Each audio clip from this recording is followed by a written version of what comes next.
This is the Angels Postcast, your instant game reaction for the Los Angeles Angels.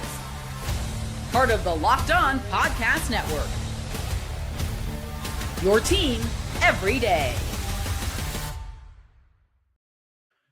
Hello, Halo Nation. Hello, Halo hopefuls, and welcome back to the latest edition of the Locked On Angels Postcast, coming at you live, as always, after every single freaking Angels game right here on the Locked On Angels YouTube channel, and after the fact, both on the channel and wherever you get the Locked On Angels audio podcast feed. If you don't know who I am, what's going on, everybody? My name is Gavin Carlson, former credentialed journalist in the LA area, spent 4 years covering UCLA football, men's and women's basketball with the Daily Bruin, and now in year 2 with the Locked On Podcast Network, where it is your team every day. Our team is the Angels, and boy, oh boy, are we the 2024 Angels. It's starting to look like it. 5-0, another shutout, and the sweep in Minnesota against the Twins. I mean, we're just playing terrible teams and making them look good.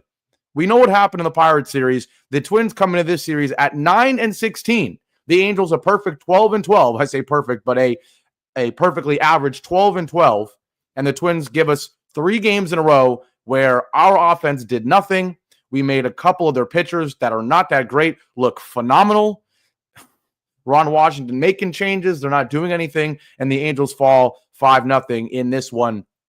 As always, shout out to everybody in here. A lot of the familiar faces who are all very, very sad. Mahoko with the crying emojis. Larry says, are we becoming last year's team? Nathan, keeping it very simple, says, garbage. Yes, indeed, we are. Real Marco says, this team is such a farce. Oh, man. It's so bad. Angels win. Jeff, Brendan, Benton, everybody in here. Really appreciate all of you guys, as always. And let's not waste any time. Let's jump into this one. And we're going to start with the turning point. Time to reveal where the game was won or lost. It's the turning point. Yes, now later in the show, we're going to talk about Jose Soriano, specifically why I felt like this start was so important, given a couple of things that went on in his previous couple of starts, what happened yesterday. We're going to get in that in a second. But what makes this game so frustrating is that Soriano was freaking great, and he has absolutely nothing to show for it, mainly because of the horrible Angels offense. But secondly, and also arguably more because of what happened in the bottom of the 6th inning. And in my opinion, this was the turning point. It's still a 1-0 game at this point, a typical Angels 2024 Angels game where your starter, specifically Soriano, is pitching phenomenally. The offense is doing nothing, but it's still a 1-0 game. You're right in it. And then foolishness strikes. Carlos Correa hits a laser on the ground, 112.6 exit velo, right at Kyron Paris. Originally ruled an error. They change it to a hit, but I don't care. It's still a play that a big leaguer needs to make, especially a guy that we were fighting so hard saying, Ron, you got to play him at second. Let him get better there. Keep his hot bat in the lineup. Well, now Kyron Paris can't hit anything, and now he's making errors at second base. I know they changed it to a hit, but only because it was in Minnesota. If this is in Anaheim and the Angels scorekeepers are ruling this one, they're calling it an error on Kyron Paris. Then right after that, a weak ground ball, weak chopper right at Luis Rengifo. He has to rush on it. He's going to have to make a tough play. Maybe in the back of his mind, he was thinking, should I try to somehow get the lead runner at second? But guess what? He forgot the baseball, doesn't get either. So you really have back-to-back errors. I don't care what the official scoring says, by your second baseman and then by Rengifo, your third baseman. And then Ty France, he does rip a double. He hit it very, very well. Not a terrible pitch, but on 1-2, you don't want to throw a hanging knuckle curve or a knuckle curve that high in the zone. He did. France rips it down the left field line. And just like that, a 1-0 great start becomes error, RBI double, and Soriano's day is done. So that was really frustrating. Then you bring in Brock Burke, and he doesn't help. I mean, he tries. He gets Jonah Bride to pop out on a 1-2 fastball, but then Ryan Jeffers does the same thing. He rips a line drive to left field on a hanging pitch. This time it's a hanging slider from Burke. An awful pitch, lefty v righty. Again, I don't really understand bringing Brock Burke in. It's a 1-0 game. You got back-to-back righties coming up, and you bring up the lefty, and he, unsurprisingly, does not get out of it. He gives up that double, and that made it 4-0, a 2 RBI double from Ty France. Taylor Ward didn't do much of a job out there in left field. But yeah, I mean, the fact that Soriano has a game where he goes 5 1/3 innings, allowing just one run and it coming in the first inning. And then your infielders go error, and then you give up one double and your day is done. That was infuriating. And then the last part of the turning point, keeping this sequence going, you go to the top of the 7th and Taylor Ward comes up. And Taylor Ward has one of the hardest hit balls of the day, certainly by an Angel, 108 exit velo, 384-foot line drive to center field over the head of Harrison Bader, except wait, he's Harrison Bader. He runs quickly, and he's got a great glove, and he lays out, and he gets he robs a double from Taylor Ward, maybe even a triple since he dove, makes a diving catch. How huge that would have been, a response to, falling down 4-0. You get a leadoff double. Then you've got O'Hoppe coming up. Darno ended up getting a double in this inning, and then Luis Rengifo had a single as well. So again, you had an opportunity with back-to-back hits later in the inning that probably would have at least scored Ward, if not Darno scores as well. So you could have scored 2 runs in this one if it was not for the diving play from Harrison Bader. So that was really the whole turning point. 2 horrible fielding plays by the Angels, and then a run on a double, and then 2 runs on another double, and then a fantastic fielding play by the Twins, who once again, like the Pirates, like the Guardians, whenever we play them, I always say it, there are teams that do the little things right, and even if they're not a great baseball team, they're going to make good plays in the field. They're going to have a couple base hits. They're not going to strike out a billion times. Well, not our Angels. We make errors. We don't hit the ball. We don't make contact. And then we get robbed via the diving play from Harrison Bader. So that really felt like the turning point there in what was otherwise a really close game. That bottom of the 6th and that top of the 7th. At that point, I knew the ball game was over, and that's why it's infuriating. Now, we're going to talk about Jose Soriano. If you had to have a player of the game for the Angels, it was Jose Soriano. And now we're going to get to my point of why this start was so important coming into it, not after the fact. Coming into it, I was really, really looking at Jose Soriano because of what happened yesterday. For those who did not watch the game yesterday, Kikuchi was no good. No good at all. And so I know Jose Soriano's been struggling, but still, after another bad performance from Kikuchi, who fell to 0-4 with a 4.31 ERA, I know Jose Soriano was 2-3 coming into this one, and the ERA was even higher than Kikuchi's. But I was looking at this game as we need Soriano to play well because Soriano is our ace now. I think he's our ace. Kikuchi 0-4 or 0-4 has not looked good. Soriano, if he plays anything like he played last year, he's better than what Kikuchi is giving right now. Absolutely. He's our ace. So I come into this one saying, I need you to look like our ace. There's a lot of pressure on you, Jose Soriano, because you have not been good in your recent starts. Against Pittsburgh, one of the worst outings I've ever seen from him, just goes 3 1/3 innings, 8 hits, 5 earned runs. The game before that, career high 10 hits allowed, 3 earned runs, right? And 2 starts before that, 5 1/3 innings, 5 earned runs, 2 home runs against the Guardians. So in the month of April, he's given up 14 walks in 32 innings. So he's been all over the place, no control. The sinker, he was hanging it or leaving it higher in the zone in those previous couple starts. Really, really wanted to see a couple things from Soriano. Can he keep the sinker down? Can he keep his secondary pitches, at least forcing weak contact? And can he be resilient if he falls behind? Well, he did all 3 today. He fell behind early, gives up a leadoff walk on what was horrible umpiring or umping. Julian gets on via the walk. Then he gives up a double to Correa. And I'm thinking, oh no, it's going to be a 3-run top of the first. Soriano's toast. We now have no good starters.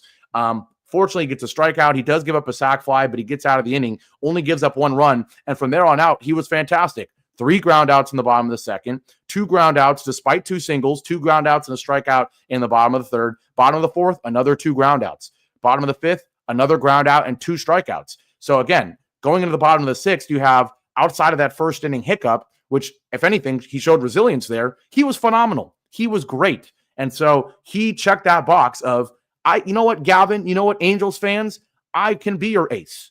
Kikuchi's fumbling it. I can be your ace. 5 innings, 5 hits. It ends up being, the scoreline ends up being 5 innings, 5 hits, 3 earned runs, 4 runs. But we all know that first hit by Correa should have been an error. So it should say 4 hits instead of 5. And it should say 2 earned runs, not 3. Not to mention if his bullpen, if Brock Burke picks him up, he would be, it would be looking like a 2-run game, only 1 earned run, right? It would have been a phenomenal start for Soriano. So now his stats are going to lie. It's going to say he has a 4.5 ERA and that he's 2-4, when in reality, the ERA should be, 4, if not under it. And he should at worst be 2-2 or something. He's our ace. He checked the box. And that's why it went, like I say on the screen there, it went from important to frustrating because he checked the boxes and still was not rewarded. He was left out to dry, as Angels starters always are. When we come back, we're going to talk about this Angels lineup. It was horrendous. We'll tell you who the player of the game was, and we will look forward to Seattle starting on Tuesday because, boy, oh boy, do we at least need to win one of those two? Of course, and I don't think we're going to. We'll talk about that after our break here on the Locked On Angels Postcast. Now, today's show is brought to you by FanDuel. The NBA playoffs, they are certainly underway. Any of you that know, I work for the Clippers, and boy, oh boy, was yesterday brutal. I don't want to talk about it anymore. But the NBA playoffs are here, and FanDuel is giving new customers an incredible way to get in on the action. Right now, when you join FanDuel and place your first $5 bet, you'll get $250 in bonus bets if your bet wins. I love how FanDuel makes betting easy, whether it's picking my favorite team or diving into player props. From three-pointers to steals to assists, FanDuel has so many ways to bet your favorite player props. Plus, after the game tips off, you can even combine live prop bets into a same-game parlay for a chance to win big. Don't miss out. Head to FanDuel.com and claim your $250 in bonus bets today. And today's show is also brought to you by Gametime. There's nothing, and I mean nothing better than catching an MLB game live, the crack of the bat, the roar of the crowd, and the smell of ballpark food. And if you're looking to go last minute, Gametime makes getting tickets easier than ever. With last-minute deals, all-in pricing, and a lowest price guarantee, Gametime takes the stress out of buying MLB tickets. Plus, ticket prices drop as Gametime gets closer, meaning you can score an incredible deal. Gametime is the official ticketing partner of Locked On, and as Angels games are coming up, I know, like I said, I might go on Friday, I might go the following Friday. I know I can count on Gametime for my needs. They have the Gametime's picks feature where it gets rid of the stupid prices that no one's ever going to buy and only shows you the best deals, and also gives you a view from your seat before you buy. So take the guesswork out of buying tickets with Gametime. Download Gametime app, create an account, and use code LOCKEDONMLB for $20 off your first purchase. Terms apply. Again, create an account and redeem code LOCKEDONMLB for $20 off. Download Gametime today. Last minute tickets, lowest price guaranteed. Back here live with another losing edition of the Locked On Angels Postcast. They never win whenever I do a postcast. Angels fall to 12-15 after starting the season 8-4. They're now last in the AL West, and boy, oh boy, is it time to sound the alarm on a couple things. One thing we've been sounding the alarm on for quite a while now is this Angels lineup, and another horrible performance. Mike Trout in the leadoff spot. Interesting decision there from Ron Washington. Did not work out well at all. 0-for-4 with a strikeout. Neto 1-for-4 with a strikeout. Taylor Ward 0-for-3 with a walk. Ohapi 0-for-3 with 2 strikeouts and a walk. Darno goes 1-for-4. Rengifo goes 2-for-3. JD Davis on his birthday. Wow. Can't wait to see him play baseball. 0-for-3 with 3 strikeouts. Happy birthday. Joe Adell 0-for-3 with a strikeout. Kyron Paris now hitting 9th. 0-for-3 with 2 strikeouts. So if you didn't do the math there, 13 strikeouts, folks. 13 strikeouts once again. 2 walks, just 4 hits. 13 strikeouts. Once again, you had 2 walks, and you really should have had 2 errors. You had 1 error and 0 runs. All the bad stats, they're always higher than the good stats for our Angels. And I want to talk a little bit. Quickly, we're going to get to the player of the game, and then I'm going to talk about Ron Washington. But first, the player of the game. This is the Locked On Player of the Game. It has to be Joe Ryan, and pretty soon, I might make a rule where there's going to be a player of the game other than the opposing starting pitcher, because that's just going to become a given at this point with the Angels. So I think that's what I'm going to start doing. I'm going to mention the starting pitcher as the player of the game when it's a game like this, and then do another player of the game because it's a given. It's a given when it comes to any pitcher against our Angels. And it's not like this guy's any good. He's not any bad either. He's kind of right in the middle. Came into this one with a 4 ERA and 2-2. And he's able to pick up the win here because against our Angels, he goes 7 innings, gives up just 4 hits, and strikes out 11. Are you kidding me? And he was just mowing through the lineup. He was throwing that sweeper. He was throwing that 4-seam. He was throwing the splitter, and we couldn't hit jack blank. We were terrible as always. So yeah, I don't know what else to say other than he locked us down or shut us down. Tapa comes in. He goes 2 innings. He doesn't give up a hit. He strikes out 2. His ERA is 1.54. But with all that being said, I want to talk about Ron Washington because everyone in here, of course, saying, Ron sucks. Fud Alex says, I think Ron is not updated to the new world of baseball and stuck in the 1990s. Nathan says Ron is another over-the-hill manager who has a lost touch like Joe Madden. Akura Man says Ron has been around a long time. He always seemed like a loser. Steve says Ron most likely already ruined Lugo. Yikes. But and Akura Man also saying we need to fire Ron Washington. Here's my thing, and I'm going to surprise you here. I don't really know what else Ron Washington can do. And I've gone from being critical of him with an asterisk to being critical of him, but adding nuance to call me crazy. The way the Angels are looking on the field, I'm starting to take blame away from Ron Washington and going, these guys just stink. I mean, Ron Washington, at the end of the day, he's a manager, right? Baseball, you are a manager, right? You are not a player. And in other sports, and this has always been my take, and I don't know if it's a hot take or not, but when you look at a football coach, when you look at a basketball coach, they're a manager and then some. They're calling plays. They're making constant changes to in terms of substitutions, right? They're calling timeouts. They're managing clocks. That's not what a manager does, right? A manager, whether it's soccer, which I'm a huge fan of, obviously, or baseball, which I'm a huge fan of, obviously, you're a manager. It's different. You can only do so much. You can change the lineup. You can add give your players confidence. Of course, you're going to, make pitching changes. You're going to make substitutions, pinch hitters, pitch runners, all that. You're going to call the occasional bunt. You're going to call the occasional infield shift. We get it, right? But a manager, at the end of the day, he's a manager, not a coach. He manages his players and then tries to put his players in the best position to succeed. And then, dang it, they got to succeed. So we were calling for changes to the lineup. We were calling for Taylor Ward to get taken out of the leadoff spot. We were calling at the beginning of the year for Kyron Paris to be hit higher. We were calling for him to get put at second. Well, guess what? Kyron Paris can't hit anything, and he made an error at second. So you can't blame Ron Washington for him being at second. We were the one begging for it. And now he stinks at second, and now he can't hit anything. We were begging for Taylor Ward to get out of the leadoff spot. Guess what? He's out of there. We put in Mike Trout. And Mike Trout goes 0 for 4 with a strikeout. Right? Come on. And I know the approach is a huge issue. The fact that we go up every single at-bat and it's swing and a miss, struck him out. Swing and a miss, struck him out. I know. The hitting coach deserves blame. Ron Washington deserves blame. But come on, at the end of the day, you can shuffle this lineup around as much as you want. You can hit Trout leadoff. You can hit Neto second. You can hit Ward third like we did today. Right? But then you can change it up. And I like they were saying on the radio broadcast and after the game, and I think is true on Tuesday, I think it's time to see Rengifo leading off. Right? I know he's only hitting 242, but he's always been the most leadoff hitter of anybody on the team.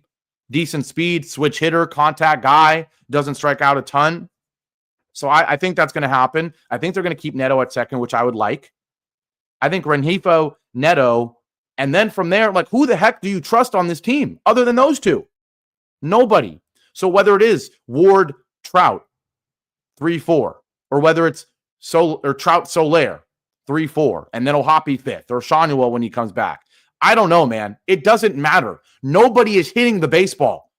So Ron can hit Trout first or ninth. He can hit Paris first or ninth. He can hit Rengifo first or ninth. It doesn't matter. Nobody is hitting the ball. Period. And so, yes, adjustments need to be made in between games.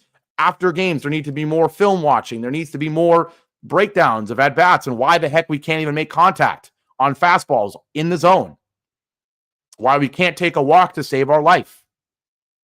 But at the end of the day, the hitters have to start hitting the darn baseball. And I don't know how much I can blame Ron Washington for it anymore. I don't know.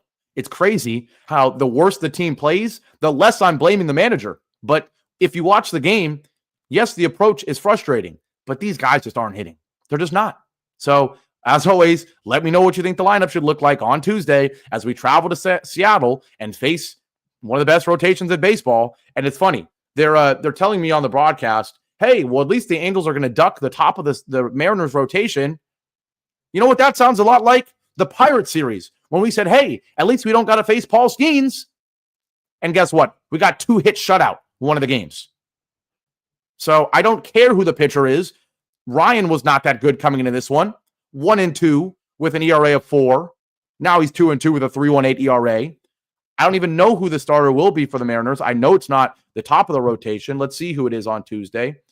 It's Miller, who's 1-3 with a 4.21 ERA, Bryce Miller. And he was great last year. We know that. 12-8, 2.94 ERA. I think he shut down the Angels a couple times, if I remember correctly. But 1-3 with a 4.21 ERA. He'll dice us up on Tuesday. You already know it. They got the pitching advantage against Kohanowitz between those two guys. Not to mention our lineup stinks. And I know theirs does too, but boy, our lineup stinks. And then the day after that, it's Hancock against Tyler Anderson. Hancock, wow, I didn't realize he's been that bad. 1-1 with a 7.71 ERA and against Tyler Anderson. So that's the one we got to win. I'm sorry. If I had to make any sort of logical prediction, I'm predicting a loss on Tuesday and a win on Wednesday. But maybe I am being generous because I'm assuming the Angels are going to put a run on the board. Big assumption. We're going to wrap it up. All right, I'm getting frustrated the longer I do the show. But shout out to everybody in here. Let me know your thoughts in the comment section the second the stream ends about Ron Washington. Am I being too generous now, turning the blame away from him, or am I being fair and adding nuance to a complicated discussion? You let me know in the comment section, but I will be back here Tuesday. Again, sorry I wasn't able to do the stream yesterday. I was at the Clippers game, of course, and I ended up having to pick up someone else's shift. Didn't have enough time to even communicate to you guys, so I appreciate you guys for being understanding. But tomorrow, the Angels are off, and then Tuesday, I will be back to do the show. So I'll see you guys back here on Tuesday. Let me quickly see when the first pitch is. 1 second.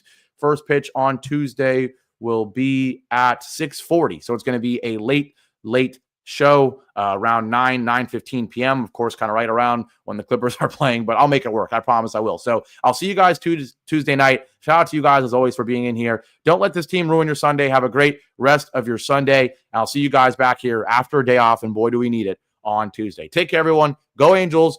Go Clippers. And I'll see you on Tuesday. Take care.